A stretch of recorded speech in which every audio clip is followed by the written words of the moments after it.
Welcome to June. Let's have a good month. Bow chicka boom boom boom ching boom. What's going on, everyone? Welcome back in to another episode with Just a Bet Outside. We are back with some Major League Baseball bets for June 1st. Yes, it's a new month. Thank the freaking Lord, because I did not like how the last couple weeks of May were acting towards me. Baseball's chaotic right now, guys. It really is. There's a lot of people losing. If you're not one of them, congrats. That's awesome.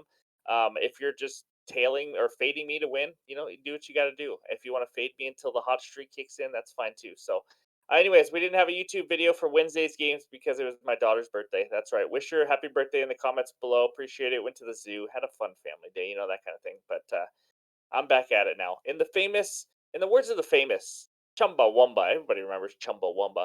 I get knocked down, but I get up again. You're never going to keep me down. That's right. Back to the grind. Let's have a good month of June.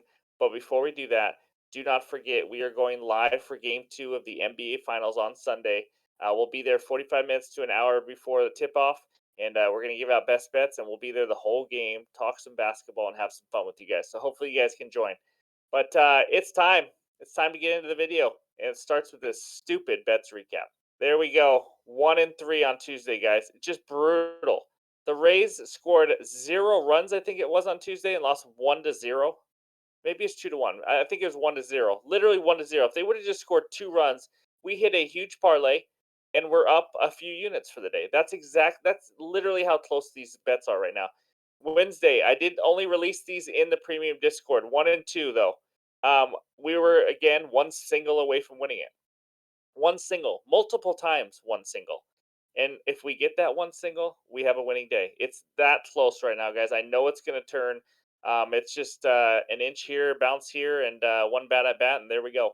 But it was not good, and that's why you don't see the record down there. It doesn't belong any bigger. It doesn't need to be any bigger than that. We are down 1.89 units on the year. We're transparent. We're going to tell you guys. But that sucked. 3-5 in the last 2 days is a new month. Let's start out with a couple winners, but first let's get into those hitters matchups. All right, here we go. We're back with the good hitter matchups. We got 7 of them for you today. Let's start out with Mr. Chris Bryant. He is 18 for 52 with 2 bombs versus Zach Davies. Chris Bryant plays for the Rockies, by the way. Bryant's not the same hitter he was at the very beginning of his career, so take that into consideration. But he has hit Davies pretty well. Also on the Rockies, Elias Diaz, I don't know. He's a good player. I just don't know how to pronounce his first name. 7 for 20, 2 bombs versus Zach Davies. And then we move on to Bryce Harper, the man. 6 for 20, 3 bombs versus Mad Max Scherzer. That's going to be a good matchup. Alec Baum for the Phillies, also 6 for 19, but all 6 are singles versus Scherzer. Just want to let you guys know. Not a lot of power yet, but Baum's not a power guy, anyways. Although his name is Baum, so he should be dropping bombs. So I don't know how that worked out. Anyways, next one, Taylor Ward of the Angels. 8 for 20, and all 8 are singles versus Framber Valdez. Anthony Rendon, also of the Angels. 7 for 19, 1 double, 1 bomb versus Framber Valdez. And then the last one, Gene Segura of the Miami Marlins. 6 for 17, and all 6 are singles versus Musgrove. That's right. There's not a ton of hitter matchups that have a lot of power. There wasn't even that many that had a lot of history in general, also because there's only 7 games today. So those are the 7 best hitter matchups I found. Now it's time to get into the best bets. Game number 1, Milwaukee Brewers at the Toronto Blue Jays. Blue Jays money line minus 205, Brewers money line plus 175, over under of 8.5 runs. I'm a little tentative right now, guys, backing the Blue Jays and another Blue Jays pitcher after what Kikuchi just did to me. Thanks for the 5 walks that you did. But my best bet in this game, it's Blue Jays minus 1.5 runs at plus 104. It's all about the starting pitcher matchup plus the offenses. But Freddie Peralta takes the mound for the Brewers. He hasn't been in that good a form lately, guys. I'm not gonna lie to you guys. I wouldn't do that. Why would I lie? 13 earned runs in 13.2 innings that he's given up. That's in his last three starts. But the worst part about that is to me is that he's walked 9 guys in his last 3 starts. So 9 walks in 13.2 innings. That means you just do not have control of your pitches right now. And also throw on top of that, his ERA on the road is 6.45 with a 1.75 whip. That's not good. I know you guys know that, but that's just not good. Now he's got to go into Toronto and face this potent Blue Jays offense, which I know they've struggled a little bit more lately, but we all know the Blue Jays can hit. In the month of May, they were still a top five team versus righties, so I think they're going to have hopefully like a nice bounce back day where they just let all their runs out in one game. But Peralta's not awful, but he just has not been as good as he was early in the season. So Kevin Gausman, the ace, is on the mound for the Blue Jays. I mean, guys, 3.01 ERA, 32% K rate, and a expected ERA that's right around the same. So I mean, everything he is doing is legit. But he has a 2.10 ERA at home, just so you know. But here's the crazy part.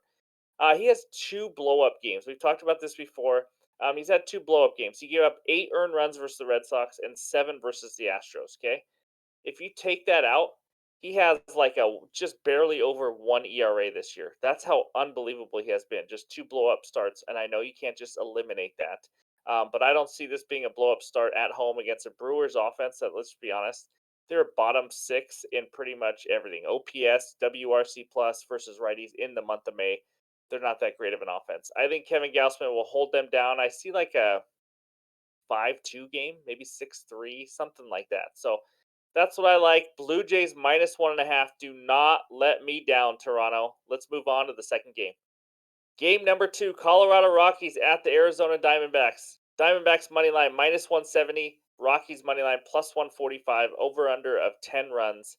I'm going to get right into the best bet, and it's that total. Under 10 runs is my best bet at minus 115. It may be 9.5 by the time you see this video. Just, I'd still like it at 9.5, but obviously I love 10. Chase Anderson is on the mound for the Rockies. I should say sorry to him because I made fun of him earlier this season. In his whole career, he has not been very good. But through a few starts so far, he's only given up 3 earned runs in 15.2 innings, and every single game was in Colorado. That's the crazy part. That is not an easy place to pitch. He's not going to keep this up all season. I know that. But, I think he's in good enough form where he can hold down this D-backs offense enough. 10 is a lot of runs, I'm not going to lie. So I like Chase Anderson on the mound. And then you got Zach Davies on the mound for the Arizona Diamondbacks. He's only made 3 starts so far this year. He has a 5.63 ERA. When you look at the ERA that he has, you're thinking, why would you even think about an under? Well, it's because in those 3 starts, it was against the Dodgers twice and the Tampa Bay Rays. Probably two of the top 3 offenses in all the league. And now he gets to face the Rockies. We know the Rockies aren't that great, although I will say somehow they were number one in OPS in the month of May. I don't know. I think there's a few blow up games and games in Colorado help, but still, that was kind of crazy to see. Anyways, I don't. I think he's due for a lot of positive regression. He hasn't been a 5.63 ERA guy in his career. He's not that guy.